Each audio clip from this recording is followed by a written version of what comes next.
Good afternoon, everyone. I hope you are all well. We'll be doing trigonometry grade 12 paper 2. So I have a question for you here, guys, which is question 5. Guys, question like trigonometry, it's very nice, very nice. If you practice it more often, you'll get used to it and even love it.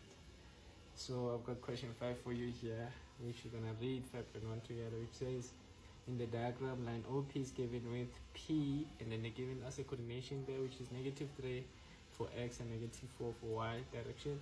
And then they're giving us an angle there, K angle of OP is equals to A, right? And then we're given a diagram there, as you can see. And then they say determine without using a calculator the value of cos A. But we can see that we don't have the hypotenuse, right? Because cos A, it's, you remember that thing where we say soccer to just to find the sides, all of the sides of the triangle. So we have a soccer to. So what does this mean? It means that this stands for sine angle of A is equal to, this O stands for opposite, this H stands for hypotenuse, right? And then hypotenuse, it's Y, and then no, opposite it's Y, sorry, and then hypotenuse, it's R, right? And then here this C, it stands for cos angle of A, it's equal to, and then this A stands for A, right, which is adjacent. And then this H also stands for hypotenuse, this one stands for X, and this one stands for R. And then this, it's tan angle of A, and then O stands for opposite, and then A stands for adjacent, which opposite it's Y, and then adjacent it's X. So let's move to the second question. The first question, sorry, we haven't attempted the first question. Here we are just explaining the ratios, right? So now we're gonna go to the first question, which they want us to determine the value of cos A. So how can we find the value of cos A? We are missing hypotenuse, right? Here it's cos, but we are missing hypotenuse. We do have X as a coordination there, but we don't have hypotenuse. So how can we find the hypotenuse? We can use the Pythagoras theorem, right? Which says r squared is equals to x squared plus y squared. And then you tell your marker it's Pythagoras theorem, right? Now we're given a coordination, right? Our coordination was that P is into -3 as X and -4 as Y. So we have -3 here, which is X, we have -4, which is Y. You sub, right? Sub P into Pythagoras theorem,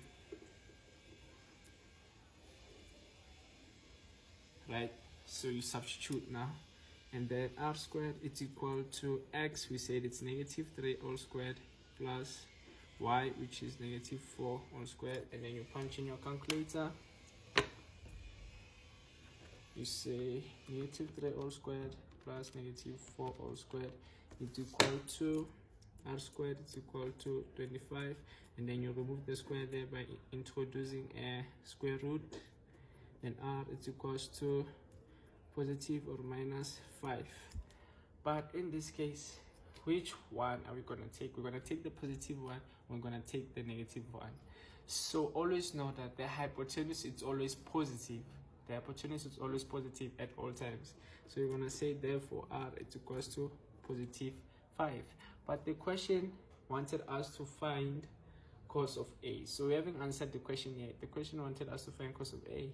So now we write this. We say cos of A is equal to, since we said that it's adjacent over hypotenuse, meaning that it's X over R, we have X, which is -3, and then we have R, which is +5, and then you find your answer. Then we move to the second question, which is 5.1.2, and then 5.1.2 requires us to find cos of 2A. So how can we find cos of 2A? As you can see, the cos of 2A has 3 different formulas, right? You have cos of 2A be equal to 2 cos squared a minus 1. We can use this one to find cos of 2a, right? Because now we have found cos of a. So now you just substitute 2 into cos of a. It's negative 3 over 5 whole squared minus 1. And then you punch in your calculator. 2 into negative 3 all over 5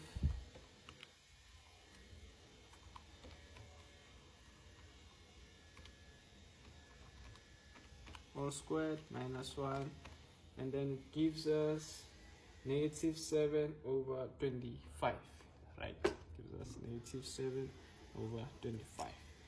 Now you have answered 5.1.2. Then you move to the next question, which is 5.1.3. So what does 5.1.3 require? 5.1.3 says find sine of a minus b if it is further given that sine b is equals to 4 over 5 and 90 degrees is lesser than b and lesser than 360 degrees. So you're gonna draw your Cartesian plane here, right? You put your degrees here,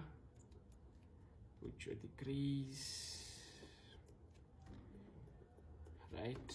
Put your degrees here, and then also you write cast, right? Cast. What does cast mean? Cast helps us to understand how the trig ratios work.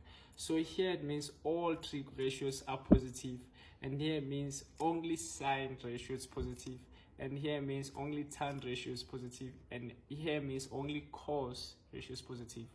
So now we are given that 90 degrees it's lesser than b and lesser than 360 degrees, meaning that it has to lie here, because here you can see that b is greater than 90. It cannot lie here because here it's 0 to 90, right? So it's gonna lie here and also here, because 180 is greater than, because b it's lesser than 360, right? Meaning that also can be here, that angle, and then also can lie here, but it cannot be equal to 360, right? And then you're also given that sine of b it's equal to 4 over 5, meaning that it's positive, right? Sine is positive. Where sine is positive, it's here, meaning that our terminal arm will lie here, right? Our terminal arm will lie here, which here is going to be 5 because this is the hypotenuse, and then here is going to be 4 because this is the y value. This is the y value, right? So here is going to be 4, but we don't have the adjacent, but we are not focusing on the adjacent for now. We are focusing on finding sine of a minus b. So how can you find sine of a minus b? We know our formula that sine of a minus b is equal to sine of a cos of b minus cos of a sine of b. So guys, it's not necessary to memorize this. This is always given on the formula sheet on your paper 2 question paper. It's always given. You don't have to memorize this. So now we have to find sine of a, right? Sine of a, we have to find sine of a, we have to find cos of b, we have to find cos of a, and also we have to find sine of b. So how can we do that? How can we find those values? So we already from the previous question, we have found cos of a, right? We found cos of a, and then from the second question that requires us to find cos of b, right? We know the angle is here, right? Which this is the diagram of b, and then we have the diagram of a upwards, right?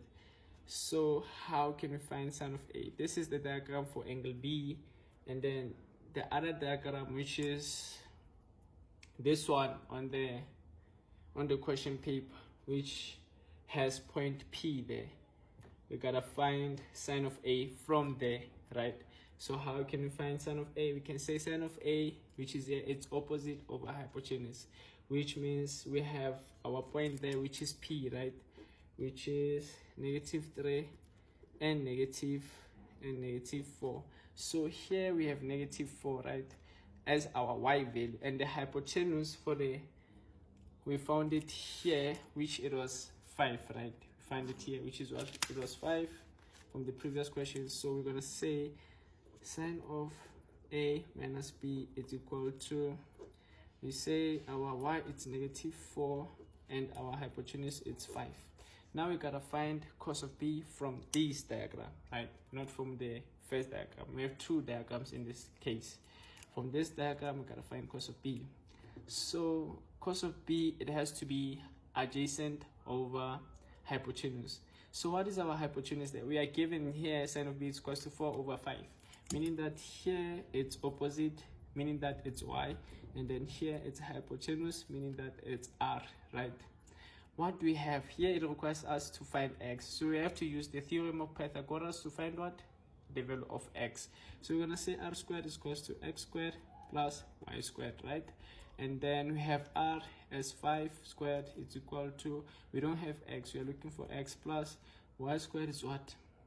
So we have y being 4, right? We have 4 here, all squared, and then we can find x squared, right? We can find x squared, which is 5 squared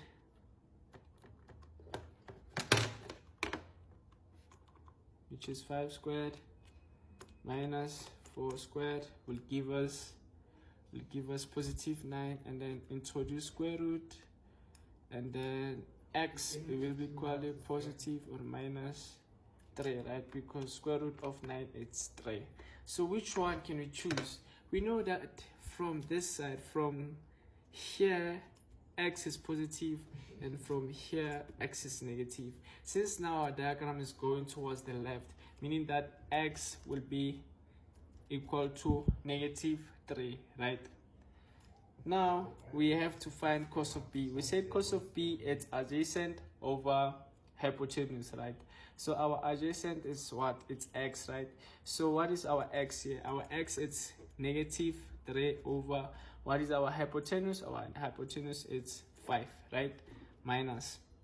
Now we gotta find cos of A. Cos of A, we already found it from 5.1.1 that it's -3/5. So we just substitute into the formula there, which is -3/5. Now we gotta find sine of B. Sine of B was given there on the question, that sine of B is equal to 4/5. You just substitute, which is like 4/5. Then you punch in your calculator, -4/5 close bracket into -3/5 close bracket minus to -3/5 close bracket open bracket 4/5, and then our final value will give us 24/25. That's our final answer for 5.13. You see how easy it is, guys? So thank you for giving me your time. Please have a wonderful day. Don't forget to like and follow. Also, if you have any suggestions, opinions, please share on the comment section. Thank you.